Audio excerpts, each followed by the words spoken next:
Hey, party people. Welcome to Law and Candor. I am Bill. I am here with Rob, as always. Today, we're going to talk about deploying the right AI for HSR Second Requests, something we have a lot of experience with, and we have a really great guest for you today, Gina Willis, who is an analytics consultant here at Lighthouse. And really, this comes on the back of a year where M&A activities almost came to a halt because of the pandemic. Nobody quite knew what to do, the valuation of the companies they were going to buy, and or put themselves up for sale and or spin off. Everything there was so many unknowns. If you remember 2 years ago, when this all started, that everything got put on hold. Well, since then, the M&A market has blown up, and we've seen just a huge onslaught of HSR Second Requests. And, there are different ways to deal with it. It used to be that you just did a manual review over it and it would cost the client $1 billion. And now there's ways to leverage technology. And recently, analytics has really taken a part in curbing the costs associated with document review on this stuff. And Gina's an expert in that. I think you're going to enjoy that conversation. Of course, before we get to that, we have to cover the favorite portion of the program, and that is Sightings of Radical Brilliance. As the name implies, this is the part of the show where we bring to you the latest and greatest of news and noteworthy innovation and acts of sheer genius. Rob, what do we have today? Today, Bill, we're talking about the metaverse. Sooner or later, it was going to hit us. And this is from an article in Fortune published in February 16th of this year. And specifically, JP Morgan is now officially bullish on the metaverse. And they're actually reporting that they think there's $1 trillion annual opportunity in the metaverse. They're the first bank to open up in the virtual world. Bill, I don't know what to think. I missed the boat on crypto. I missed the boat on NFTs. Should I panic and get into the metaverse now? I don't know what to do. Yes, I want you to panic, and I want you to go to the metaverse first. I'll wait and see the mistakes you make, and I'll come behind you. Read this article, and the first thing I thought of is essentially what this is an endorsement by JPMC that this is not a fad, right? That there's something here. There's a way to make money. So when a bank like JPMC gets involved, what they're basically saying is this is not something for the millennials or whatever the generation is after that. I don't even know what it is. I forget. God, I'm old. But the point is, it's JPMC gets involved, and they, it's like when they first recognized Bitcoin as a currency. The second they did that, Bitcoin went from $1 to $3,000 overnight, right? And similarly here, it's essentially an endorsement of this metaverse thing that you think is just something that, the Paul brothers talk about on their YouTube channel. It's not. It's actually a way we can make money. People are buying real estate. People are making investments. People are buying art in the metaverse. Apparently, you can buy an NFT of a bored ape for $300,000 these days. Again, all ridiculous to me, but JPMC is saying, no, you can actually make real money here. So now that gets everybody's attention, including me. And not just JPMC, Walmart, yep, Nike, Disney, Warner. There's a lot of people that are rushing to the metaverse. And if TikTok is any indication, everyone on there is on there as well. So interesting article, and I think you're right. It does feel different when you have, a bank like JP Morgan sort of endorsing this, opening up space, predicting it's $1 trillion a year opportunity. That's interesting. It is interesting, and you go first. Let me know how much money you lose, and I'll be right behind you. Gotcha. All right. And next up, let's begin our conversation with one of my favorite people, Gina Willis.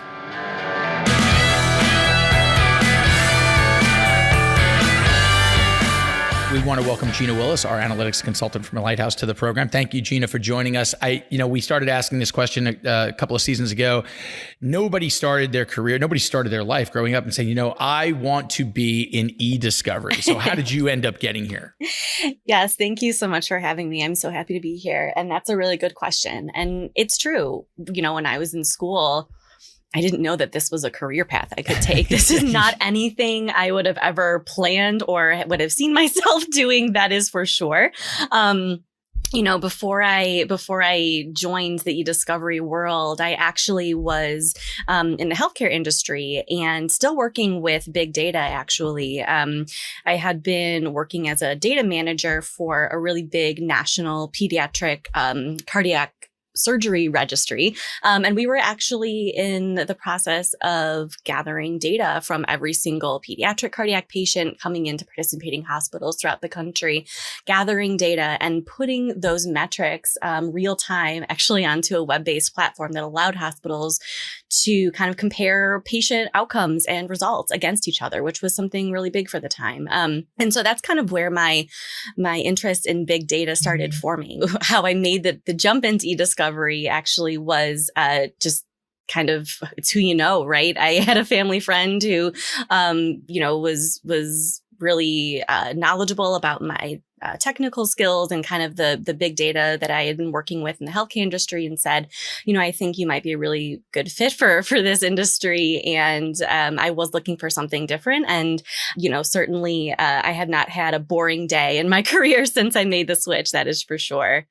Yeah, maybe let's turn things to second requests a little bit. Often when we're having these conversations and, we're talking about the new administration and how that's impacting, the second request landscape, we thought it might be interesting to kind of pivot to some of the more practical challenges that, companies face when they're trying to answer and respond to second requests. Can you just tell us maybe a little bit about what you're seeing? Yeah, absolutely. So, one of the biggest things that we've seen is just the volume of data that is in scope for for production to comply with this second request is just outrageous, right? So these data volumes are just growing constantly. And what's really interesting too is that recently, with more kind of collaborative tools being used in the workplace, things like Teams and Skype, Google Chat, just the type of data that's coming into scope for productions is changing, right? It used to just be, paper documents. Now it's emails. Now it's, emails, attachments, and all the communications that we speak to our team members about on a daily basis. So it's not only the volume, but it's the type of data. So, there's challenges trying to face, how do we even collect and process this data? What is this data even going to look like when we get it into a review platform in a production? So it's certainly the volume. It's certainly the type of data. It's also the timelines. So, when companies are issued these second requests, generally they only have between 60 and 90 days to substantially comply. So it's not only a matter of, looking through different types of data at a huge, huge volume.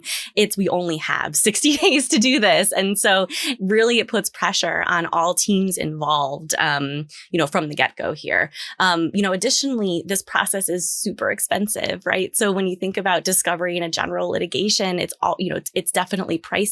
When you think about, like I mentioned, all the different types of data, the volume of data in scope, the collection, the processing, the hosting, when you think about all the costs, for reviewing documents for these second requests, these requests get very, very costly. And truly, the added layer of pressure on these as well is these second requests need to be done with real accuracy, especially when you are concerned about errors, in your process resulting in delays that would somehow make the deal not close in the end, right? So there's a lot of different challenges and pressures coming from all angles of these second requests. So I got to tell you, one of my pet peeves, Gina, is that if in our industry, everybody uses the term AI, everybody uses the term analytics. We're really talking about some advanced sophistication with AI, and let's explain a little bit to our listeners that might have, everyone's got a different interpretation depending on like either the vendor they worked with or the experience that they've had.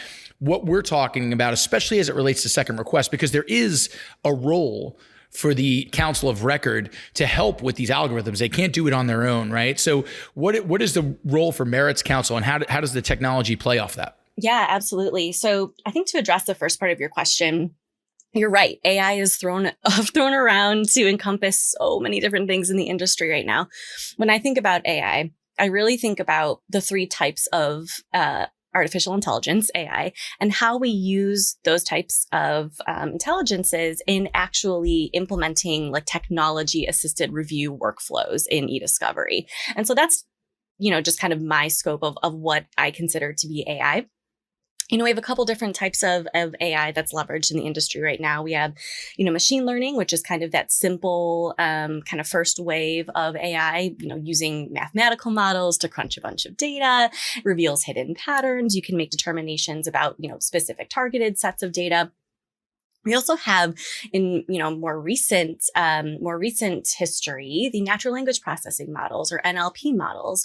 And that's a different type of AI. And it's a more advanced type of technology that actually allows computers to understand and interact with human spoken and written language. And so, we can use these different types of AI in the models that we're leveraging in our technology assisted review workflows, especially when, dealing with second requests. And like you mentioned for the second part of your question, yes, that just because we have these kind of advanced models doesn't mean that we can just, let the attorneys on the case not code any documents or not look at documents, right? Or let the computer do all the work for them. The truth of the matter is no matter how great our AI is and is continuing to be, we're always going to have, a human input and human interaction on these TAR 1.0 and TAR 2.0 workflows. When you hear the saying garbage in, garbage out, right? When you have attorneys who are coding documents, not only that are supposed to be kind of your answer key, right? Like when we're thinking about a TAR 1.0 workflow, we are using like a holdout set or a control set to really determine the performance of our models. So, we need that answer key to be correct, right? We need the attorneys to be consistent in how they're coding those documents, because if we're comparing a model to an answer key that's not correct, like we're not really doing a great job there, right? So the control set needs to be correct. The coding needs to be correct. And, I think additionally, what's great about where, these kind of natural language processing models are going in the future as well is they're actually identifying the types of documents that the human input is actually needed for, right? So these models are saying, hey, these types of documents, we don't really know that much about. Can you have the attorneys look at these types of documents? This is going to tell us a whole bunch of information. It's going to really help improve our model performance. So there still is that relationship there, right? Of that symbiotic relationship of having, really expert SMEs coming in and coding the documents that are going to be eventually building the foundation of your model for sure. Gina, there's probably, only so much that we can all understand around what exactly is, the greatest flavor of NLP or TAR. I think the question is for second request, like which works the best?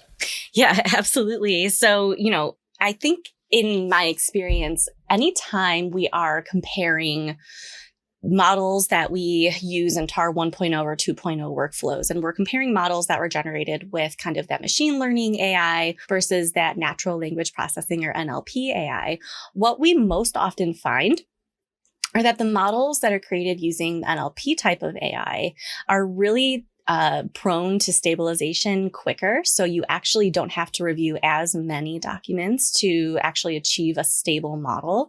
And something else that's really important as well is that we've noticed with these NLP models that the models actually tend to remain very stable, even with an influx and outflux of data, right? So a lot of times to kind of tie this back to second requests, most commonly, timing agreements and custodian list agreements with the DOJ are ongoing up until, 2 or 3 weeks before that substantial compliance deadline.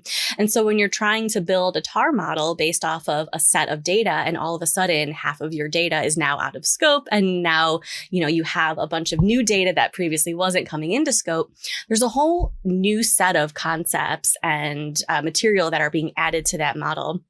And traditionally with machine learning models, it takes a long time to kind of restabilize that model and get that performance back up to speed after such a dramatic shift in population scope.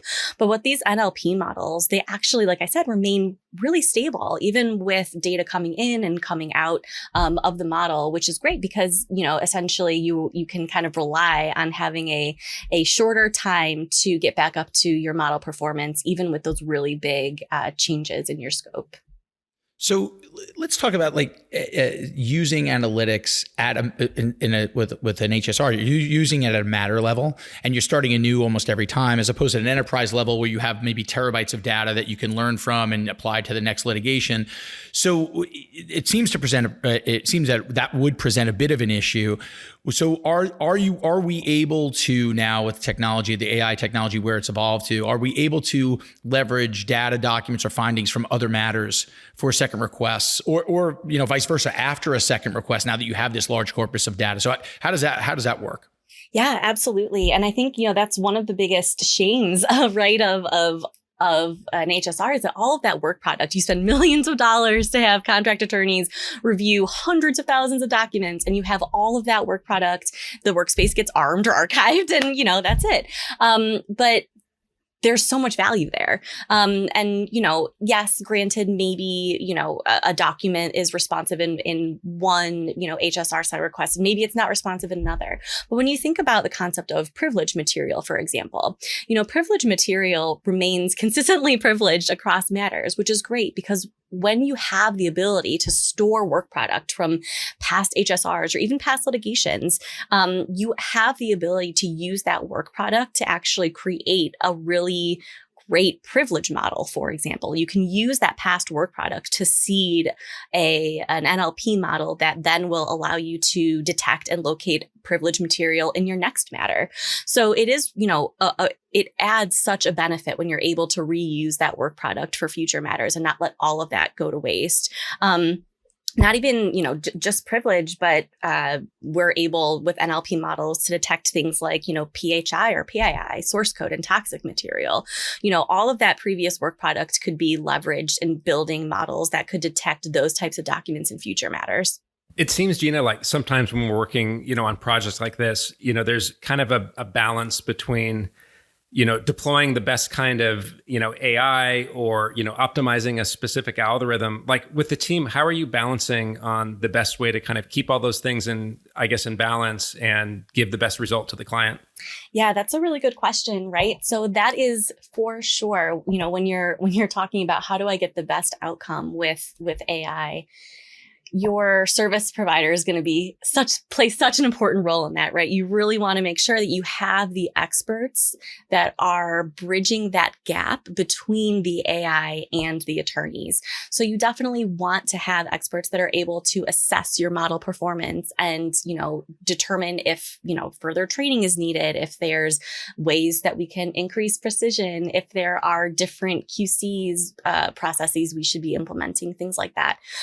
Your experts are also responsible for making sure that your model validates, right? So in the end, when we give sample sets, for example, during an HSR to the DOJ to actually go in and validate that there's not, more than expected responsive documents in that set, that's really important. We want to make sure that, we are giving them the results that are accurate.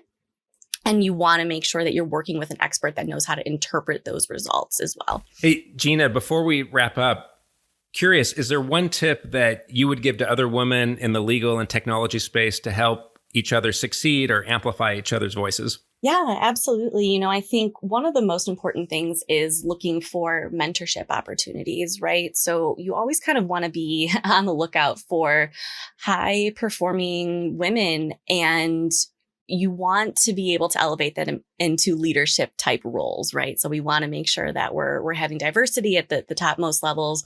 I think the best way to do that is to look for mentorship opportunities. So look for a mentor for yourself. Look for someone that you can lead and guide and help in their career. I think that is, super important to try and amplify women's voices in this workspace. This was great, Gina, by the way. Thank you so much for doing this. I think if I wanted to sort of summarize or take a key point here, I think sometimes when we talk to clients, and I'm sure you've had the similar experience, they get intimidated by the technology and they see it as a substitute for attorneys. And I think what you're saying here is actually not. I think attorneys and merits counsel are key to deploying a technology like this effectively and defensively. So that's the one thing I take out of it, and I think that our listeners should take out of it is don't be intimidated by the technology thinking that it's going to be a substitute for attorney review. In fact, what it'll do is supplement supplement it, and in fact, exponentially learn, I guess, from the attorney's decisions in a way that makes the technology most effective and takes most, great advantage of what the attorney's knowledge is. Absolutely. And that's why, when people mention the term AI, I think most people, in their minds, they say, oh, that means artificial intelligence. And to me, I always prefer to say augmented intelligence, because it's intelligence, but it's built on what the humans are telling it, right? So it's augmented intelligence. It always requires human input. Yeah, like when I was a kid growing up, and I would pretend to be smarter than I was, people would call me artificially intelligent, but I don't think it was the same. I don't think it was the same thing as the way we use it now as a term of art. Listen, Gina, this was great. We were looking forward to having you, and now I know why. You were a fantastic guest. Really appreciate it. I think our listeners will love this episode. It's obviously something Rob and I really care deeply about, not only HSRs, but the application of AI here. Really loved having you. Thanks so much. Thanks so much for having me. It was a pleasure. Hey folks, if you like our show, here is our daily plea. Subscribe, unsubscribe, resubscribe, write a kind review, write a bad review. I don't care. I have really thick skin. Tell your friends about the show. Tell your moms about the show. My mom tells her moms about the show. They have absolutely no idea what it's about. Check it out wherever you get your podcasts. Any interaction, we appreciate. Thanks so much.